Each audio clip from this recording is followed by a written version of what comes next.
going on, everybody? Good afternoon. Welcome to Into the Stands. It's technically our second episode of this podcast. We already changed the name from the CCR Pod to Into the Stands. So, episode 2, technically episode 1. Last week, we talked about a lot of football and baseball. This week, we're going to do a lot of the same. But, man, what a great week for New York sports, especially. I mean, one of the best weeks in how long? I believe at least 5 years. Oh no, it's gotta be more than that because it's 2015 Mets. It's the first time that all 4 teams won Mhm. on the same day. I believe 13 years. 2009 was the last time that happened. Granted, the Jets had to be relevant by then, and the Giants. They were pretty good in 2009, I would say. So it was a good week in sports overall. Wouldn't you say, Colin? I would say so. Seeing all 4 teams win. I remember that there was actually last year, there was a Sunday, if I remember, that the Giants, Yankees, and Jets all won on the same day. And I remember that was a big deal. Seeing all 4 win on the same day, it's pretty crazy to see. Now, I think we'll start off talking a little bit about the New York Yankees. Chris, we can talk about this a little bit. We were actually at that game on Tuesday night when Aaron Judge hit his 60th home run. I mean, what would you say about his whole entire home run chase so far? Well, that game was unreal. I've gotten the privilege of going to quite a few games this season. On a normal year, I go to 1 game, maybe 2 if I'm lucky. I went to a lot more this year, and I saw some great games. Tuesday night, by far the best. I think it's easily the best Yankees game I ever watched, too. TV or in person. Unreal. We saw Aaron Judge's 60th in the 9th inning. It was looking like, it seems like there were great vibes around the stadium, around Yankees land. And looked like it was going to be a dud by the Yankees, down 8-4. If you remember, Chris, fans were leaving the stands in the 8th inning. Oh, yeah. A lot of people leaving.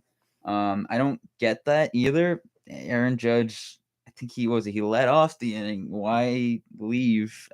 I don't know. But ended up going yard. It was an absolute bomb, too. I mean, rewatching that in the highlights is unreal. And, just the walk-off grand slam, everything about it, everything about the game, it really puts a lot of things into perspective, right? Like, as a Yankee fan, all you want to see is this team win a championship. When you see things like what Aaron Judge is doing, this is something we might never see again. Who knows? I mean, this guy, larger than life. He's just unreal, man. It's just been so much fun. It's really been a pleasure watching this guy play. I mean, this is the type of stuff that, I remember on the way home, Colin, your mom actually, was kind enough to drive us home. She actually mentioned how, and it's not just her, it's a lot of people saying how they remember the Mark McGwire, Sammy Sosa home run chase. This is our version of that we're going to remember 10 years, 20 years down the line. And it's true. And everyone's saying that, everyone who was, a fan or paid attention around that time, this is special, and this is something we should really appreciate. I mean, this guy's going to win the MVP. Now he's a triple crown watch, which it came out of nowhere, really. I was not even thinking about that until, Sunday night, Tuesday night. And actually, right? Chris, I want to point out, it was after that game on Tuesday night where Aaron Judge took the lead for the Triple Crown because Xander Bogaerts and Luis Arias both did not hit well that night. So he's currently there right now. I mean, we have to see if he can finish off doing it, but really unbelievable. I mean, you really can't put it into words. And then you talk about yesterday's game. I mean, I also went to that game. It's 14-2 Yankees, which feels crazy. It feels like everyone was there to see Aaron Judge. And whenever he didn't hit a home run, which he didn't hit a home run, but he went still 2 for 4 with a walk. But even then, even when he hit doubles, the crowd still seemed disappointed. Unreal. That's just how unreal the season's been. Even from someone who was there, when I remember, actually, I think I went to the bathroom. I got out when Judge came up to bat. I'm walking down the stairs as he's batting, so I'm watching what's happening. Right, he gets the double. Everyone's silent. It's crazy. And I also want to mention, back on Tuesday, I've never heard Yankee Stadium boo a team for walking an opposing walking a player on our team. I've never seen that before. You want to talk about public enemy number 1. It's still Jose Altuve. I can testify because yesterday, I still heard some Jose Altuve chants in the crowd, actually, which is crazy to think about. I mean, I don't consider those people fans who are doing that. I mean, come on, it's you're not even playing them. You're not going to be playing them till the playoffs if you get there. And chances are Altuve is going to do something big against the Yankees. So I don't understand. I Well, get you're angry at him, Chris, but like, why? I also want to point out it's not very It's uncommon free for New real York to estate. do that too, because I'm saying- think about Trae Young with the Knicks. I mean, we see Exactly. that a Yeah, lot. you know, I'm saying, like, wow. but it's like, like you're living rent free in their heads. What I'm meant to say, like it's just it's that I get makes sense. The Knicks one because basketball, one player thoroughly destroys you, but it's like, why are we putting all the blame on one specific player? It's like, move on already. It's like it's clear that this guy destroyed you multiple times, multiple years. It's like, move on. You're not even playing them. Root for your team. So I don't get that. And that's besides the point. We're getting way off track. You want to talk about public enemy number one? It was actually for once not Jose Altuve in New York. It was Eric Stout, the young pitcher, lefty for the Pirates, who walked Aaron Judge in four pitches, down 8-2. The intentional walk, as Jack Curry noted in his tweet. Really, I mean, I can't. You got to be careful with Aaron Judge. I get that, and he's a young pitcher, and you don't want to give up the home run. I do give kudos to Mr. Will Crow for having the cojones to pitch to Aaron Judge on Tuesday night. And he gave up a bomb, and I thought that was crazy. You find out that he's actually related to Red Ruffing, 1920s pitcher who gave up Babe Ruth's 60th home run. That's really crazy. I mean, that's astonishing. But just a fantastic home run chase. And like I said, it's just so awesome that we're focusing on this, that we can look back for years to come at this season that we're seeing from Aaron Judge. And even if the Yankees don't win the World Series, this is still something that we're going to live forever. We're going to remember this forever and reminisce. Coming from a fan of a different team of Mhm. the Mets, it's from our perspective, it's a different way to look at it because Aaron Judge, granted, he's going to win. He should win the MVP in the American League. He's probably one of the best players I've seen in my lifetime. I mean, the talent he has. When you saw him in right field, you said like, "Oh yeah, he's pretty good. He's got an arm. He can run a little bit." Seeing him play center field, he looks like he could actually play center field for a long time. It's crazy. It is. Like the build he is, Mhm. it just doesn't seem real at points. It's absolutely right, and that's even with the hitting, right? You looked at him, you think of maybe when he was, winning the Rookie of the Year in 2017. People viewed him as kind of like an Adam Dunn or Joey Gallo in a way at the plate, but like that, like I didn't want to bring that up. At least he could hit though. At least Aaron Judge could hit. Yeah. But I try to use absolutely nothing like Gallo. I just want to use an example of a guy who really is a all or nothing hitter. To people who don't know who Adam Dunn is, really Adam Dunn, solid power hitter for a while, but wasn't much else than that. Aaron Judge has turned himself into truly a 5-tool hitter if you want to count his speed, which is not terrible at all. I mean, he's not going to steal you a lot of bags. He's not a speedster, but he can run the base as well. But Chris, I want to talk a little bit about the narratives around Aaron Judge as of late, because obviously he had that rookie year. He was phenomenal, and everyone pretty much viewed him as the face of the Yankees. But ever since then, granted, I don't feel a lot of it was on him, but he did get injured a bit. He missed a lot of games during sometimes throughout the year. He was healthy last year, but that's a big reason why that there was those contract talks before the season started. Brian Cashman did not want to give him a huge long-term contract with that much money, and it led to a lot of controversy. Yankees fans felt that he was either asking for too much or you have to pay the guy. And Aaron Judge basically bet on himself. He basically was just going on his own ability. He was confident that he would stay healthy this season and he would get paid what he wanted to. And really, it's been all that and more. I mean, just an insane gamble that he made, and it really has paid off in every single way. And if you're the New York Yankees, there's absolutely no way you cannot basically meet every single one of his demands in this offseason. And just really crazy how quickly the narrative changed there. I have a question. Is there a better walk year in the history of sports? What do you mean? Like, is there a better walk? So I'm asking, is there a better year that a player had heading into free agency? A walk year? Not one that I can think of. I mean, not an MVP caliber season. I mean, like this. I think it's genuinely the best we've ever seen from a guy who bet on himself. Usually, I feel like in baseball, you see that a lot. Guys betting on themselves. I mean, you see it all the time in baseball. Guys signing 1-year contracts. I mean, you saw Donaldson do it a few years ago with the Braves. Trevor Story didn't do that. He actually ended up getting a good contract, but he could have. A lot of people were thinking the Yankees were going to give him a 1-year deal. Judge did the same thing. He bet on himself. Could have stayed here long term. Had a chance to take on a huge contract. I mean, another example, Juan Soto. Look at him in San Diego, how much Uh-huh. he's struggling. I think he's batting in the 100s his past, like, 20-something games or 15 games I or believe something. it's something close to that. It's unreal. And now just imagine if Aaron Judge was doing that this season. Imagine how much more different the talk could be around Exactly. this offseason. I mean, it's really just, I mean, all credit to Aaron Judge. You know, making that big of a gamble on himself was big, but it's really, I mean, I don't think even Aaron Judge saw the season coming, if we're being honest here. I mean, it's really wild to think about. And the question becomes, what is he going to get? Who is going to give that to him? Are the Yankees going to blink and give him the contract? Are they going to give in? Which they should. Everyone thinks they should. They Everyone knows should. they should. They should, but another question to ask is Aaron Judge going to do this again? Because, I mean, you know, you see guys like Harper who have been fantastic free agent signings. And then you see like Pujols, who really this year has turned it on. But you look at his years in LA, terrible, awful. Miguel Cabrera, too, virtually a singles hitter now, who can't run, can't field, can't do anything. I mean, so what is Aaron Judge going to be? You have to give him that contract, but what is it going to look like in 5 years? It's an interesting way to look at it, and especially with the timetable you put on it. At the end of the day, you have to bet on the value that he's going to be now, because I feel like, is he going to have the same year? Who knows? It's very, I wouldn't say it's unrealistic, the year that he can do in the future.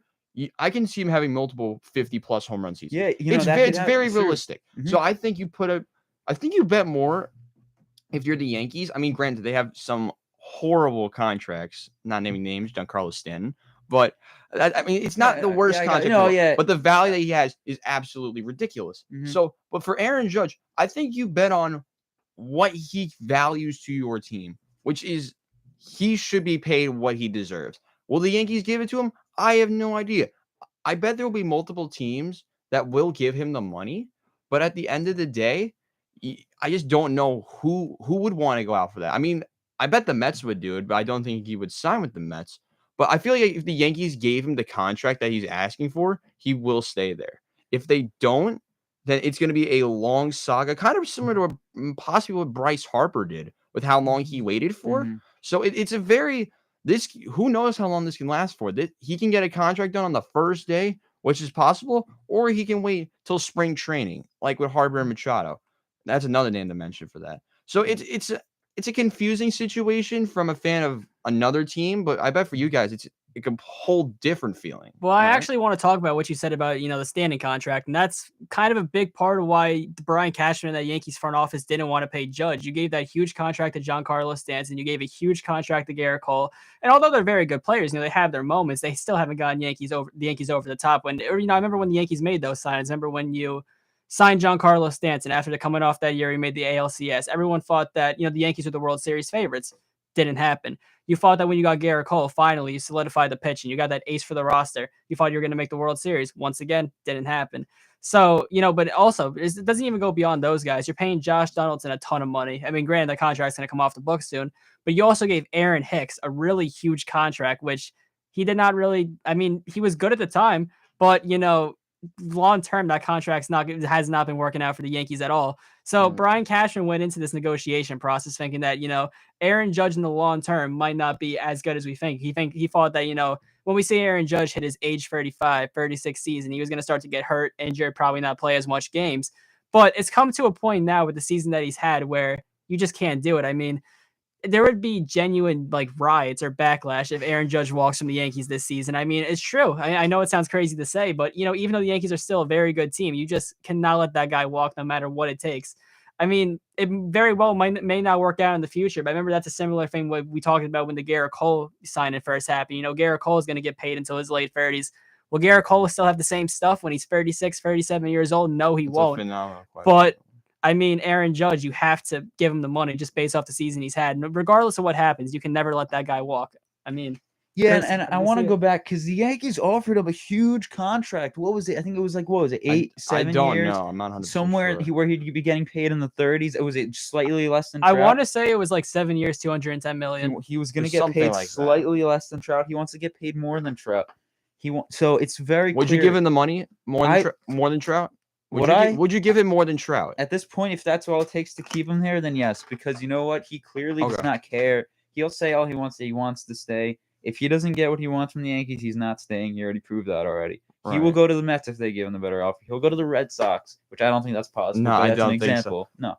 I like to mention that with the Mets, the way they're paying everyone and who they're going to have to pay soon, I don't think the Mets would do it. Because they have to re-sign DeGrom. They have to do it. Is what's his name? A free agent, the closer, Diaz. Is he? I think he's another year. I believe he might be another year, but you have to pay him in the future. Pete Alonso, who knows when he's going to get paid soon? You have to pay the players that you're on your team, because the Mets are a very, very good baseball team, well-rounded except for the bullpen, other than Edwin Diaz. I feel like they're a very competent team, and a team that just clinched a playoff berth a couple days ago when they beat the Brewers, and Edwin Diaz looked like he was throwing 103, which he was throwing 103. So I think like you have the pieces if you're the Mets. I'll bring them up for a second. Do you really need an Aaron Judge? Do they don't win the World Series? If you want to go Aaron Judge, go get Aaron Judge and because they're going to be in debt because of it. You know, you got to make sacrifices to win a championship. So who would you get rid of then? Because you're going to have to not pay someone for Aaron Judge. Would you I get think rid it's of DeGrom? an interesting situation with the Mets because Steve Cohen is practically using the Mets as his, just side business at this point. It's crazy to think about. I mean, that's fair. Really, I mean, this is he bought this team to spend money. I genuinely think he's an owner we've never seen anything like before since Steinbrenner, and I don't think he's would be willing to spend as much as Steve Cohen has been spending, and I think Steve Cohen hasn't had the opportunity to. With what he was able to spend in this offseason, getting those depth pieces, he spent a lot of money. He could probably spend some more this offseason. Yeah, no, you're totally right about that. And will the Mets go out for more free agents? Probably. But we now know how big of flops they can sign.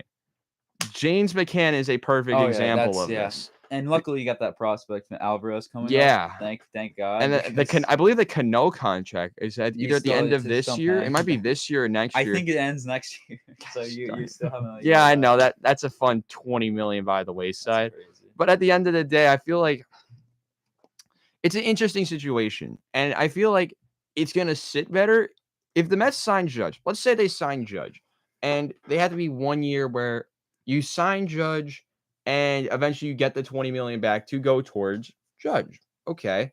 Now you can sign other pieces. Once the Cano contract gets off, this is why I wish Judge was a free agent next year. Because that's when the Cano contract ends. So if you're a Mets fan, we can sign Aaron Judge. He's pretty good. He would be an upgrade over Mark Canha. I'm sorry, Mark Canha. Or Brandon Nimmo. But I mean, he's really good and he's a phenomenal talent. But do the Mets sign him?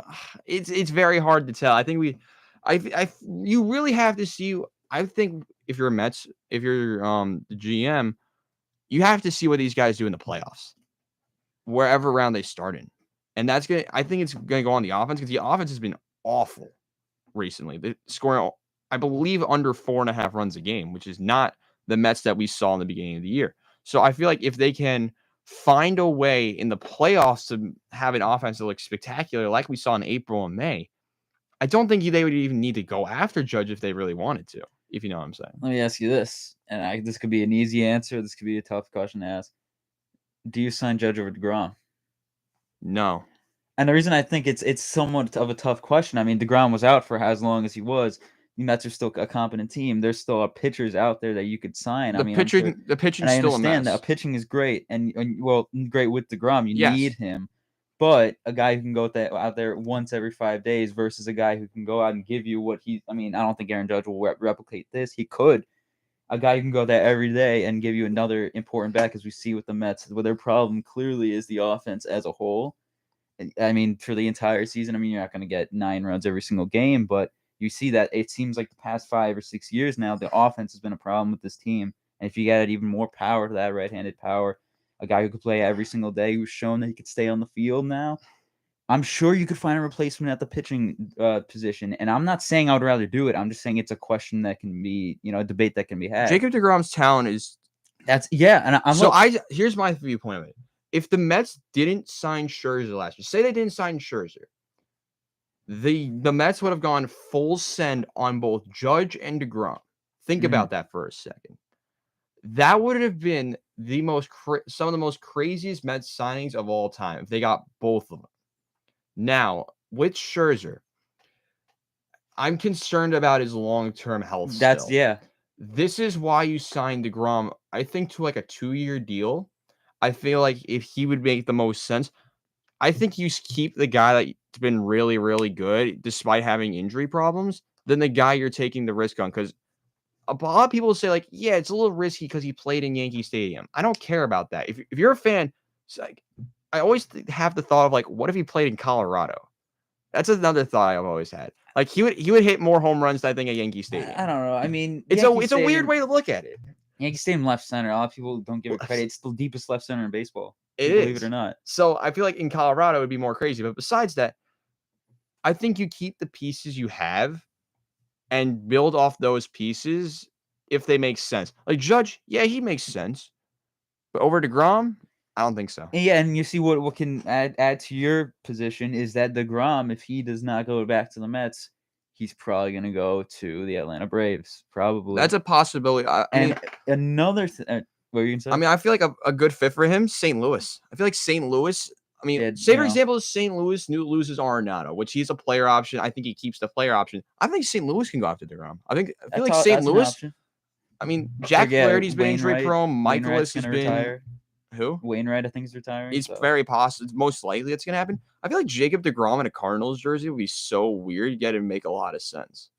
I even hear that all he wants is to be in a laid-back society, which is, you to get in Atlanta in a way. So not the Cardinals. Because they're big baseball fans over there. I'm even hearing, like, honestly, as weird as it sounds, Texas Rangers, because it's a lot down to earth. But maybe here's another question for the Mets. It's a free agent in a year, right? Yes. Who? Do you know who it is? I mean, I'm trying to think of. There's like a million names. Shohei Ohtani. Oh yes. Do you go after Ohtani? If you're the Mets, I mean, it's gonna really depend on yes. I mean, I'll look because I don't know. You're going all in on this man. You're going. I don't think the Yankees are, but they have shown they really want Ohtani. They were willing to go all out. The only reason he was not a Yankee in the first place because he wanted to go to the West Coast. They were apparently what we heard by some pretty reliable sources is that the Yankees gave up a significant offer for Ohtani, but the Angels did not want to give him up.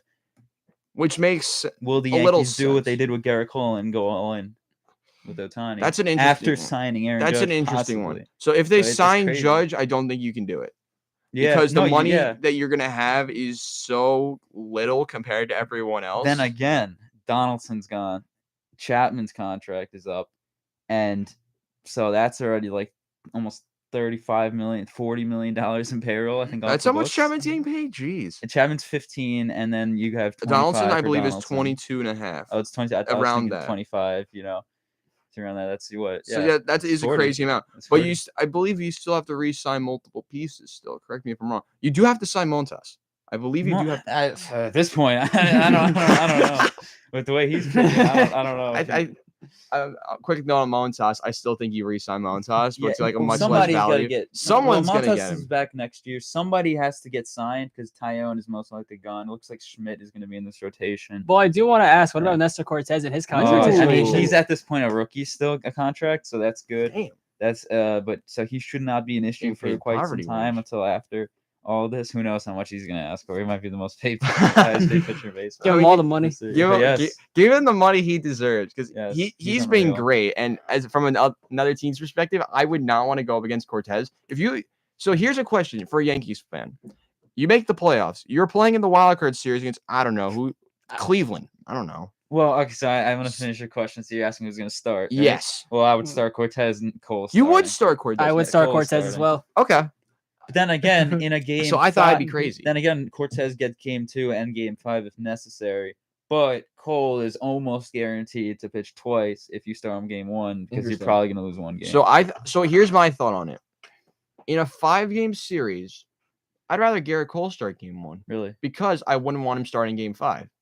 That's true, but what if you don't have to get to a game 5? Well, then you got to play it as if you got to have multiple scenarios in your back pocket. So you say, like, oh my, we have Garrett Cole and Nestor Cortez. And who would you start game 3? Well, let me tell you this. If you lose game 1 because of Cole, are you going to go back to game 4 with Cole? You could. What if you win with Garrett Cole and What if you lose with Garrett Cole? And So I if paid you, him to win. So if you lose with Garrett Cole, that's an interesting one. So who would you start game 3? Let me just give out a name. I'm gonna say Severino. Severino? He has the most So experience. I would that's an interesting one because you do have Montas. At this point, I don't even think I'm not even joking. Montas might not even get a postseason inning the way he's pitched. Or he'd pitch as a reliever, possibly. Him and Tyone, they're virtually the same pitcher. I mean, from what I've seen, I would rather. Well, I think game 4. So game 4, I would if Garrett Cole loses game 1, I would start Jameson Tyone. In game 2. So game 2, I'm starting Cortez. Yeah. That's sound. Game 3, I would go with Jameson Tyone. Game 3, okay. So but you have a Severino. So I think I see. So here's the way to look at it. I would rather the guy with postseason experience pitch later in a series. That's the way I've always viewed about it. Because if you have a guy who I believe Tyon's making his postseason debut if he pitches in this series, you give the guy with the experience the later game. So I think if you pitch Tyon, I don't think he even goes that long. Well, another thing I'll add is if you do pass the division series, Montas does come into the equation because they are going to start him against the Houston Astros if you get there to face them. That's because you got him to pitch against Houston. So let me switch teams real quick. The Mets. They say they win the division and they go to the NLDS against I don't know. I think it's either St. Louis or Philly. It would be St. Louis and Philly. So they're going to play the Cardinals. Yeah, it is. And you have game 1. Would you start DeGrom or Scherzer in game 1? I'd start DeGrom. Man. You would start DeGrom? I'd start DeGrom. That's fair. And at that point, I don't care if you kill his arm, let him go as long as you need him. I think you're crazy for that. Really? Because I feel like I think age does come and play a part here. I know Scherzer. So Scherzer. He's had a lot more postseason experience than Jacob deGrom. This is my thought about it. If you are, say for example, you're blowing out the Cardinals in game 1, say 9-0 after the 4th, you are yanking deGrom instantly. Oh yeah, of course. But say for example, if the Mets win game 1 and you use deGrom 4 innings, give or take, Max Scherzer can go as long as you need to. But he's gone over 100. Saw what happened last year. Yes, dead arm. So I blame the Nationals for this because they used him improperly. They did win a World Series, but they used him improperly in interesting situations because he threw over 100 pitches into the 7th inning and then he got blown up. Buck Showalter is a much better manager than the guy from the Nationals. So he would actually, and he's done this multiple times before, where you used a starter less in pitch wise to be able to use him longer in the season. So I feel like that would be something that I know Buck Showalter can do well if you're a Mets fan. Will he do it in the playoffs? He's got postseason experience. I feel like he would outplay the Cardinals themselves. But is the bullpen good enough then? I mean, because they do have experience. I don't know if I would trust honestly, I like Ottavino, what he's done with the Mets. I don't know. So I feel like if you say you go short with a starter, I would go Tyler McGill. I feel like Tyler McGill out of the bullpen. He pitched a couple days ago, I believe. Okay. Tyler McGill is an interesting player because you saw what he did on opening day, and he pitched against the Nationals. He pitched a very good game, and I feel like he'd have the confidence. Say you go DeGrom, 4 innings. I don't know. You go McGill 3 out of the bullpen. I feel like that's a very good strategy to have to save DeGrom. Let me ask you this. That's another way to look at it. If it's a game 1, DeGrom goes 4, you want to take him out, do you bring Scherzer out of the bullpen? No, absolutely not. No? Okay. No chance. So if you desperately need a win, you don't want to go to any. Wait, no. I'm trying to think. Not game 1. Bullpen, right? The guys that you trust. Obviously, your closers, Diaz. You're not touching him until the 9th inning or putting him in until the 9th inning. At least Ottavino's your 8th inning guy? Kind of. Who else am I forgetting? Is Joely Rodriguez even like? He's not that good, yeah, but he's getting innings. Who else would be relevant? I mean, Drew Smith. Is he still pitching? Is he hurt? Drew Smith is on the. I believe he's on the injured list. Was he? Yes. He's been okay. Who else would be there? Oh my god. I mean, the one you got, Michael Givens. Is he Michael good? Givens he's been pretty bad. Okay. I think his ERA like 6. So I mean, who else is there that the Mets have? Trevor May. Trevor May, I believe, just came back and he's been okay. So yeah, he's gonna get innings. That's 3. Let me look at this now. Figure that's 7th, 8th, and 9th. Do you trust them though? What if they implode? Well, So that's what I'm saying. Like they could go with some starters out of the they bullpen. do have like a million starters. I mean, you got Trevor Williams is another guy you can use long. Taijuan Walker would be interesting out of the bullpen if you think about it. Man. Taijuan Walker. So here's my thought: Game 1 and 2 is set. Game 3, if I had a choice of Taijuan Walker and Chris Bassett, I am going Chris Bassett because he's pitched Game in a 3. playoff game. And so if you go with that strategy, I think you use Taijuan Walker in Game 1 if DeGrom goes short. That's another guy you could use. And you save McGill for another situation. It's a very similar thing. So at the end of the day, it's the Mets have multiple people to work with. It's a very fun situation. It's a very interesting situation in the Mets because I do know, being a fan of this team, that the bullpen is a dumpster fire other than Edwin Diaz.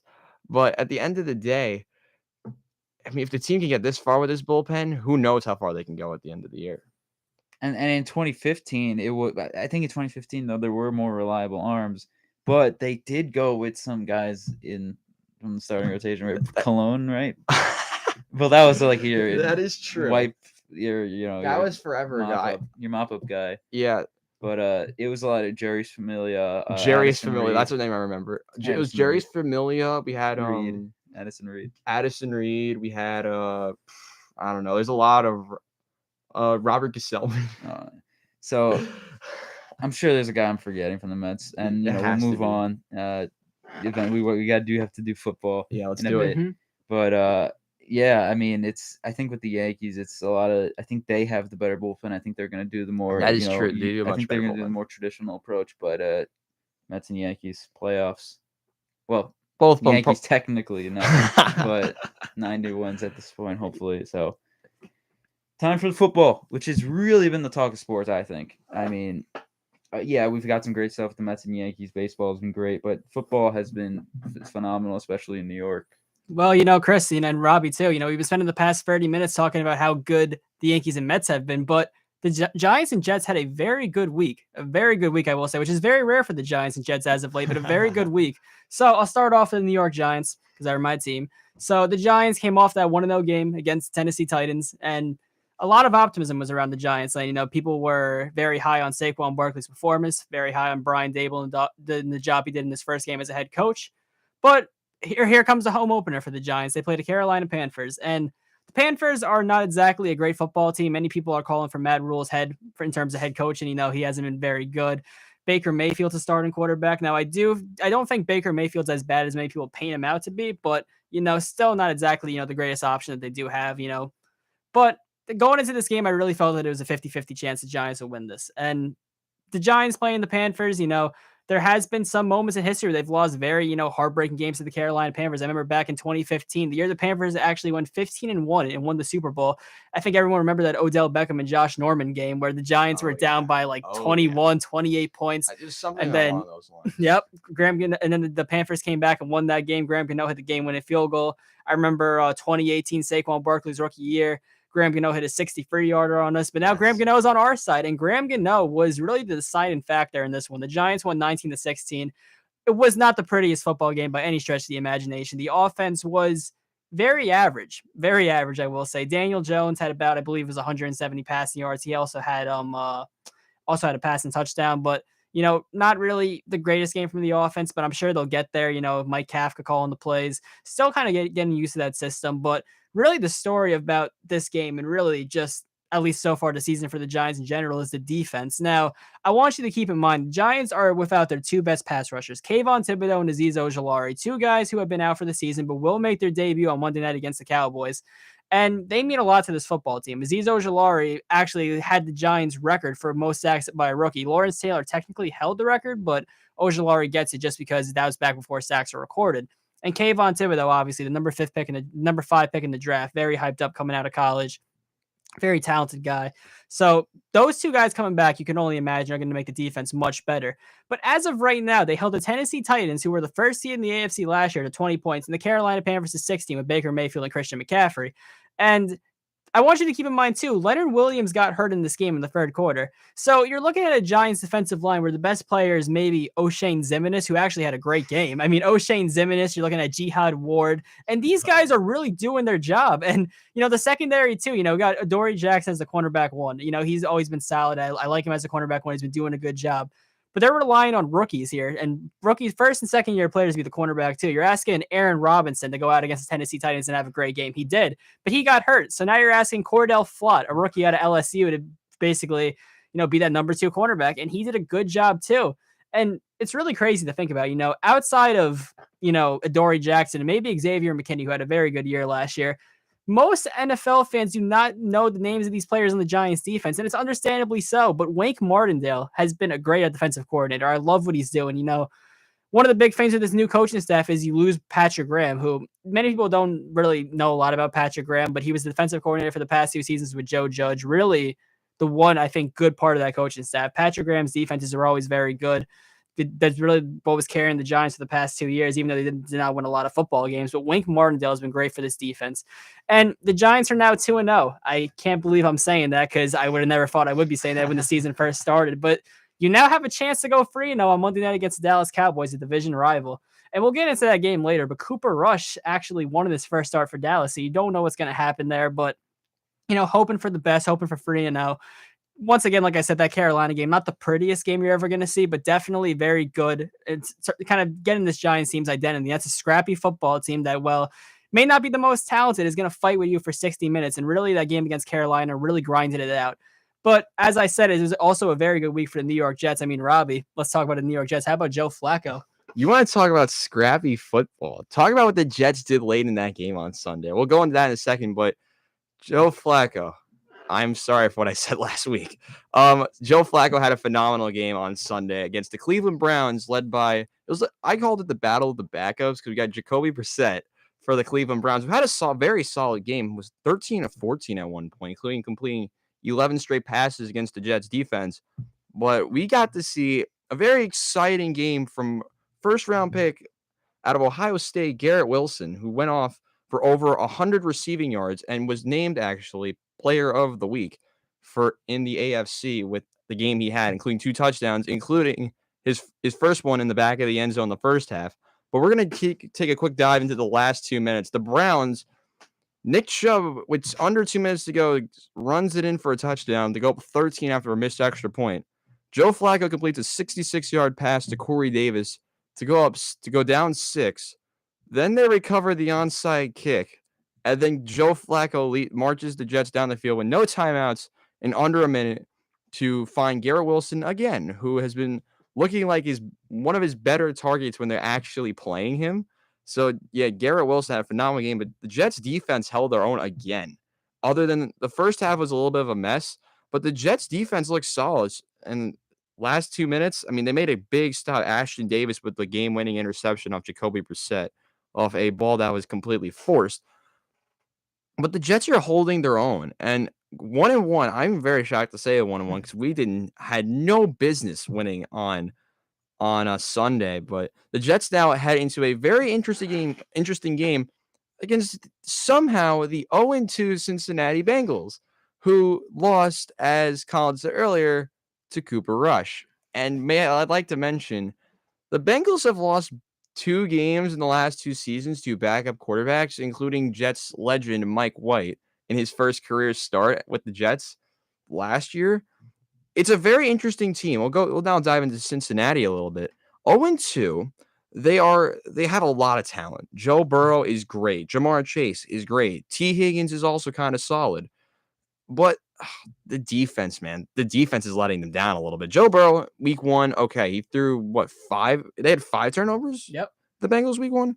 They looked better, but nothing spectacular, man. They have to be better. Colin, you have some thoughts on this? I mean, the Super Bowl hangover is real. I mean, we've seen this before. Teams that have lost in the Super Bowl have had rough seasons coming back from that. But just why are the Bengals not scoring points at the same rate they were last season? You're looking at that game against the Pittsburgh Steelers. I believe it was 20 points they scored and 17 here. And I mean, I get, the Dallas Cowboys defense, you have Micah Parsons, but still, considering how talented that offense is with Jamar Chase and T. Higgins, I mean, Jamar Chase had only 60 yards in this game. I mean, how is it being not as explosive? Joe Burrow had 199 yards.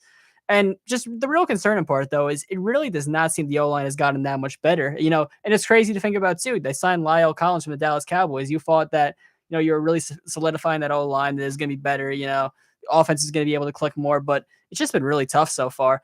But if there's one, sort of, I guess, good thing about it is it's not like the AFC North has been that phenomenal outside of, I mean, you can say the Baltimore Ravens, but that's another game we have to talk about, too. I mean, that was a very rough loss for the Baltimore Ravens. The Cleveland Browns, they lost to the Jets, so that's not very good. But, Pittsburgh has been, I don't know what to make of Pittsburgh at the moment. Mr. Trubisky's still starting at quarterback. I'm not sure what Kenny Pickett's bringing to the table. You're down TJ Watt.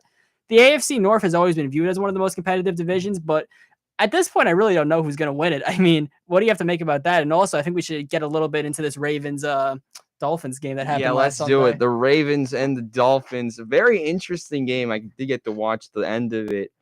The Ravens, let's explain this. The Ravens, I believe, were up 35-14 entering the fourth quarter. Lamar Jackson was looking like his young self. Overall for the day, he went 21-29 for 318 yards and 3 scores. But if you look at the box score, Colin, do you see the numbers in the fourth quarter? Yes, I do. In the box score. Yes, I do. 28-3. Now, where have we heard that one before? Oh, we've heard it a few times. That's actually another thing we could maybe talk about. The Falcons almost came back from a 28-3 deficit to the Rams, but unfortunately lost because of the Falcons. But Lamar Jackson looked good. Tua Tagovailoa, man. 6 touchdowns. That's crazy. 469 yards. Granted, he did throw as many times as Joe Flacco did in week 1, but 36-50 for 469 yards and 6 touchdowns. Tyreek Hill looking like the man he was paid for. Jalen Waddle looking like a first-round pick. The Dolphins are 2-0. Mm-hmm. What are your thoughts on the Dolphins? Well, I always thought they were a good football team. I think that I really like Brian Flores as a head coach. I thought he was doing very good for that organization. That was a good football team. But now you have Mike McDaniel as your head coach. And McDaniel was a guy who was kind of under the radar in San Francisco. I think he really was a disciple of Kyle Shanahan, getting a large part of how they ran that offense. And a big part about San Francisco's offense was that, they really kind of utilize players in unique ways. You saw what they did with Deebo Samuel, really converting him to a running back wide receiver hybrid. And, just really getting Tyreek Hill and Jalen Waddle open. Because I'm watching the highlights of this Dolphins game, and there is just a couple instances. Tyreek Hill is wide open. How do you let Tyreek Hill get wide open? I mean, I think that has to somewhat come down to the coaching. So I really do like where Miami is going. And, Tua really has been criticized, but just a great game. But, Lamar Jackson, he's another guy who's kind of been in the contract dispute. Yeah. He's continuing to play very well, even though the Ravens lost that game. I mean, you have to wonder, will they pay him? Will he go to another team? What do you think about Lamar Jackson? I mean, it's another interesting one. Lamar Jackson, I think he should leave because of the weapons they have with him, I think are not as elite as they would with other teams. A team I would like to see him with, and I'm going to get them into their mix in a second, Detroit. I feel like so Detroit is in a very interesting spot. They won on Sunday. You still have Jared Goff at quarterback, which I still do not think is the answer at all. What if you pay Lamar Jackson as much as more than Jared Goff when Jared Goff's contract ends? You have the guy you have for the future there. I mean, it's a very interesting situation. You have Amon-Ra St. Brown, who's been, I think, one of the best receivers to start the year. Yeah. He had another phenomenal game on Sunday. You have some pieces there. I mean, you got Jeff Okudah on defense a little bit, but 256 yards at the quarterback position, I don't think is especially against Washington, whose secondary is not spectacular. I mean, they have some good weapons to work with. DeAndre Swift at running back, TJ Hawkinson, I think they should be throwing to him more. But I feel like if you're Detroit, you should make a move for him. Well, they have nothing to lose. I want to throw another scenario out there because I do like Detroit, but I just don't know if Lamar Jackson would choose them at the moment because I do like where they're going. I love the direction, but I'm just not sure if he will go to the Detroit Lions yet. I guess it really just depends on how the Lions do this season. Yeah. But I'm not sure how the money would work on this scenario, but I did see this get floated out there a lot. What if Lamar Jackson went to Tampa Bay and went to the Buccaneers? Whoa, that's an interesting one. I don't think he would do that unless Brady was gone. Well, it does seem like Brady's retiring after the season. Well, you never know anymore because of what happened over the summer, but Lamar Jackson, I don't know. He has Mike Evans and Chris Godwin. He has the weapons. But at the end of the day, do you? I don't know. It's another interesting team to look at. I want to get Chris in on this. Chris, what do you think about Lamar Jackson's contract to speed? Would you pay Lamar Jackson, or do you think about any other teams he would go to? The New York Giants. Well, that I tell you, that would be something. That would be The something. New York Giants. I mean, Daniel Jones might have to get paid. You never know. I mean, does he deserve to be? No, I mean, come on. I mean, we're not winning because of him. I mean, you're 2-0. Kind of. At least you've won 2 games. I mean, granted, we've had Joe Flacco at quarterback for 2 weeks, which, granted, he has more passing yards than Daniel Jones. But quick fact about Joe Flacco, he's the first quarterback in a couple of years to throw over 300 yards multiple times. Because he's elite.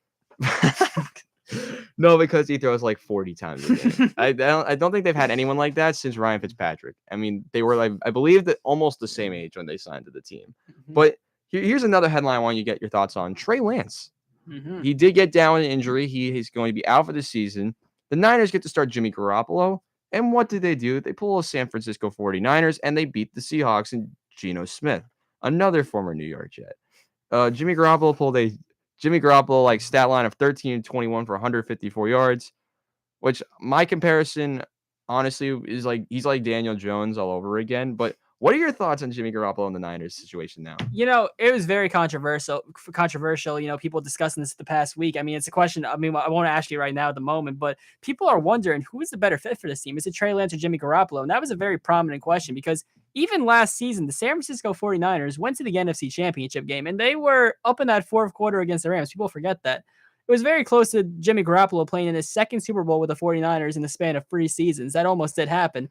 And you talk about that Super Bowl season, they were probably the best team in the league at that point. They were phenomenal in that year. Almost won the Super Bowl once again. They had that lead over Kansas City in the third and fourth quarter, but ended up losing. So the narrative changes a lot if they won that game against Kansas City. Obviously, Jimmy Garoppolo is a Super Bowl winning quarterback and a Super Bowl champion. But, I think just the big thing with San Francisco, and it's always been the case, is that Garoppolo is not going to be the most phenomenal player. He's not going to wow you with his stats, but just something about his fit in that system. It always has worked. He just works well with those guys. And, I think that the argument can be made that at this moment for this season, Jimmy Garoppolo is the better fit than Trey Lance was. And it worked out very well for San Francisco because we were talking so much about, is Garoppolo going to get traded in the offseason? It was a huge talk over people didn't know where he was going to go. People didn't know how much teams are willing to give up for him. But Garoppolo stays with the team. People thought it was kind of strange that, Garoppolo would be there as the backup for Trey Lance, not giving Trey Lance the full reign of the team. But he goes down now with that injury. We'll see what happens next season. But I do think, at least at this point, I think Garoppolo probably is the better fit. I think I don't want to say, because Trey Lance is still a developing quarterback. He still could be very good. Obviously very sad to see him go down in this first real chance to be a starter in this league. But I'm going to ask both Chris and Robbie this. Who do you think is the better fit? Because at least at the moment, I would say Garoppolo.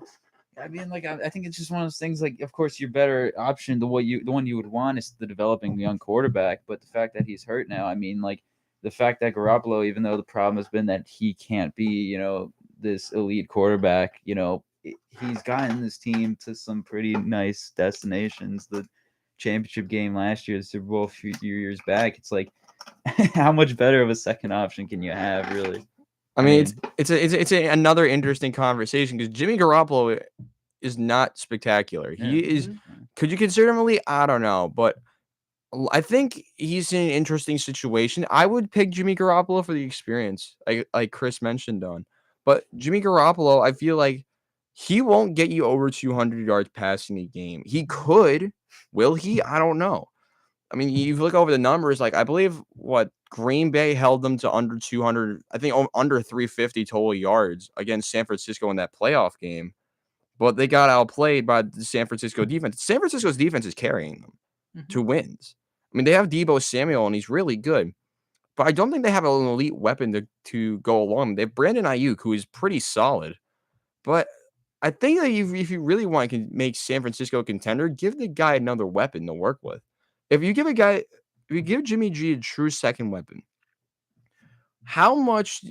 I'll answer this question. My question was how much better will he look? I think Jimmy Garoppolo will look much better. You have George Kittle. He's been up and down now. But if you give him a true second wide receiver, how much better will that team be? And I'll answer that question first. I think you guys can get in on this as well. I think they'll be a much better team. a contending team for the NFC West. Colin, do you Well, want to mention at that? least before the season started, I really did view that like, the San Francisco 49ers were undoubtedly, you could say, top 4 team in the conference. I really did feel that they were still that talented.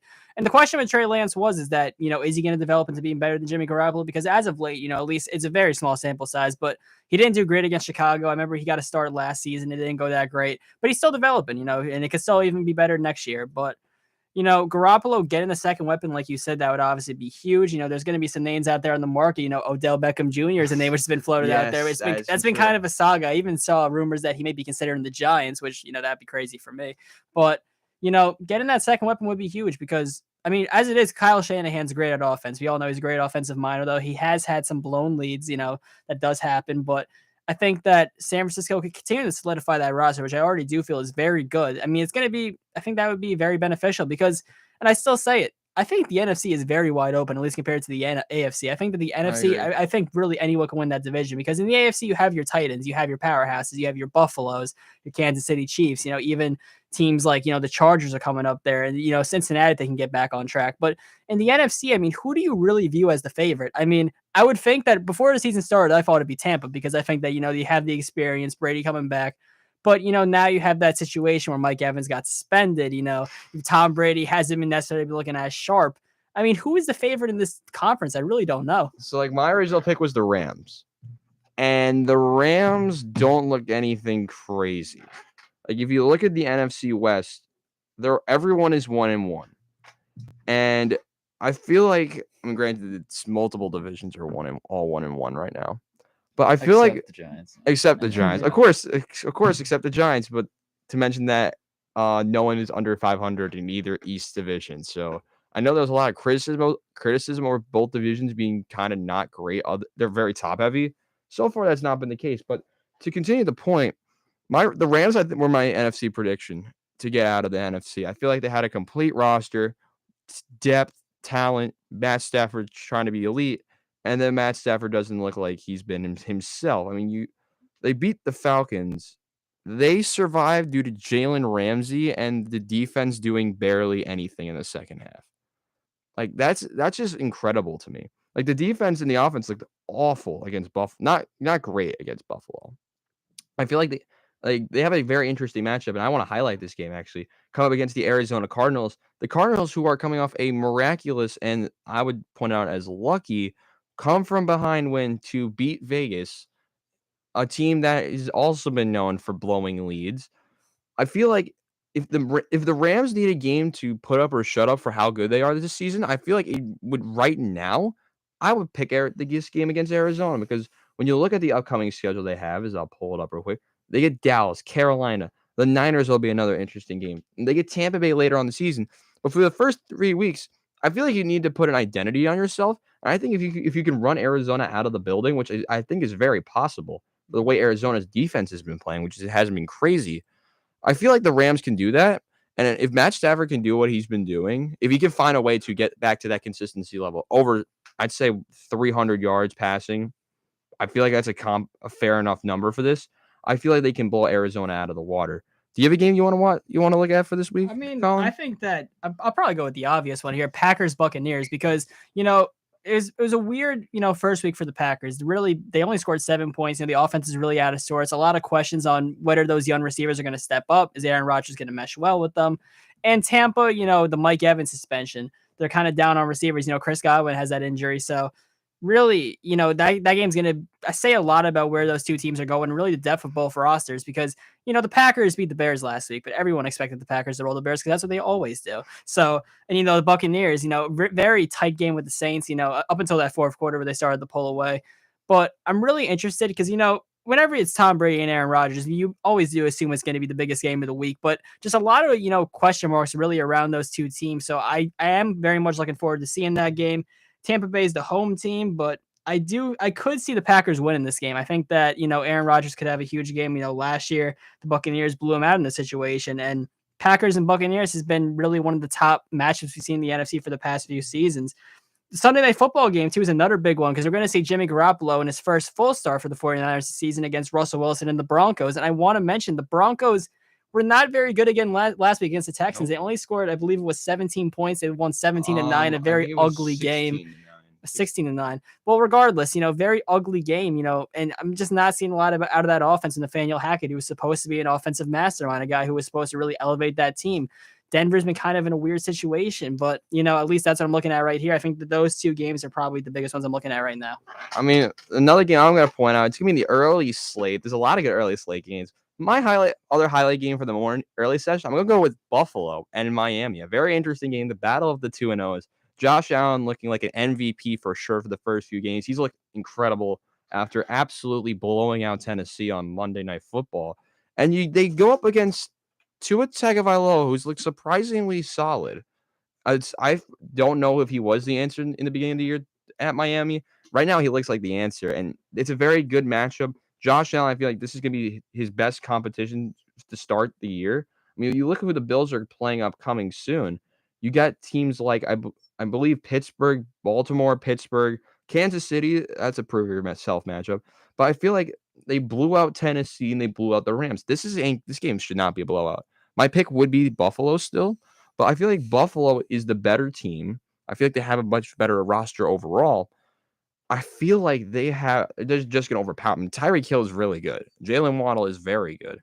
But I love that Buffalo defense. I mean, as a Jets fan, I do not want to go up against them anytime soon. Unfortunately, we do kind of soon. Not really. It's November is the first time we play Buffalo.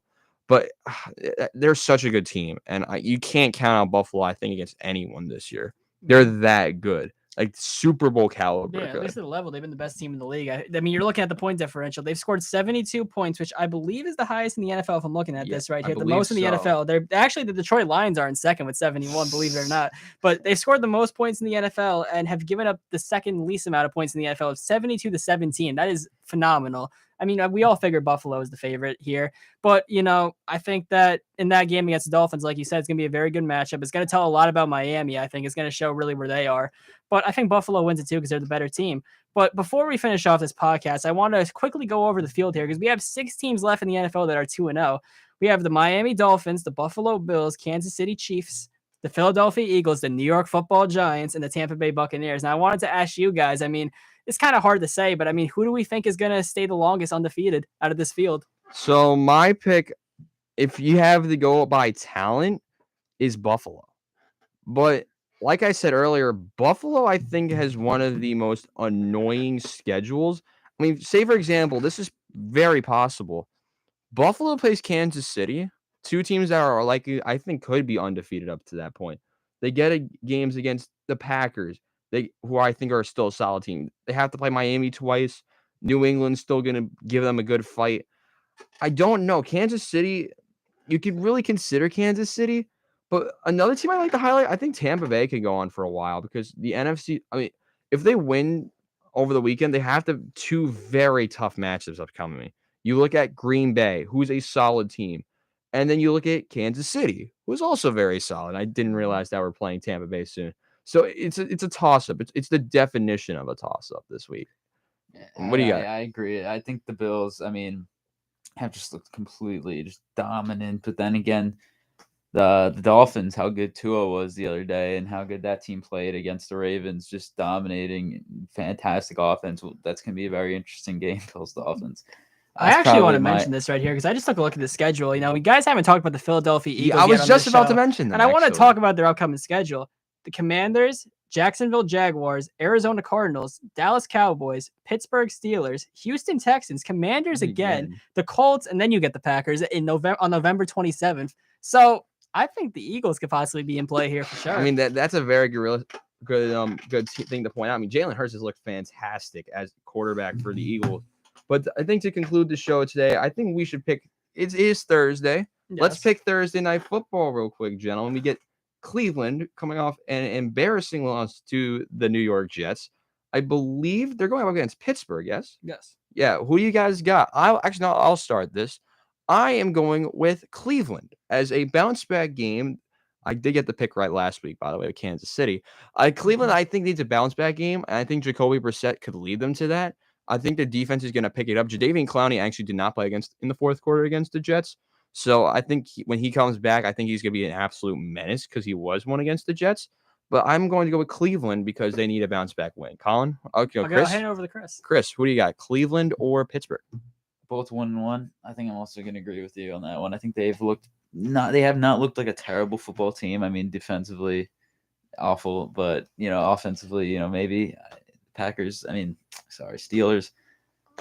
Not a very great team. I agree. I think they are going to have a bounce back with the game. Browns. I really think it's tough. I'll finish it off. It's not very original, but I'll also go for the Cleveland Browns because, Pittsburgh has not impressed me at all. They won that one game against Cincinnati because Joe Burrow had 5 turnovers, 4 picks. In that game against New England, they did not look very good. Whereas, Cleveland did have that lead over the Jets. They blew it at the end, but I think it's going to be a low-scoring contest, but I do think Cleveland probably is a better football team in this moment, so I say they win. So we're all going to take the Cleveland Browns tonight. But that should do it for our show this week, Yeah, I just want a last-minute comment. It looks like the Yankees have designated Miguel Andujar for assignment, which I think is crazy.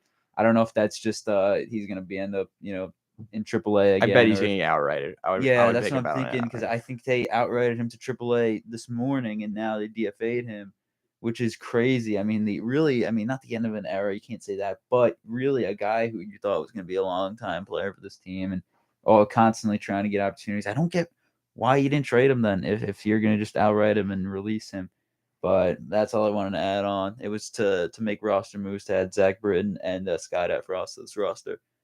So that's all I want to add. Yeah. So, Miguel and Andujar now gone from the Yankees. We're going to talk about week 3 coming up. And also maybe, hopefully, by this time on the next podcast, we'll talk about Aaron Judge maybe breaking that Roger Maris record. I think we're all hoping to see that. Absolutely. And a Yankee playoff. Yep. And a Yankee playoff for sure. They can actually clinch tonight with a win. We'll see if that happens. I'm hoping it does, against the Boston Red Sox, very hated rival. But that will do it for the first ever time we're going to call the show Into the Stand Sports. Thank you all for listening. This is our second show. Very fun to do it. Excited to talk about sports next week. I am Colin, joined here with Chris and Robbie, and we are signing off. Thanks, everybody.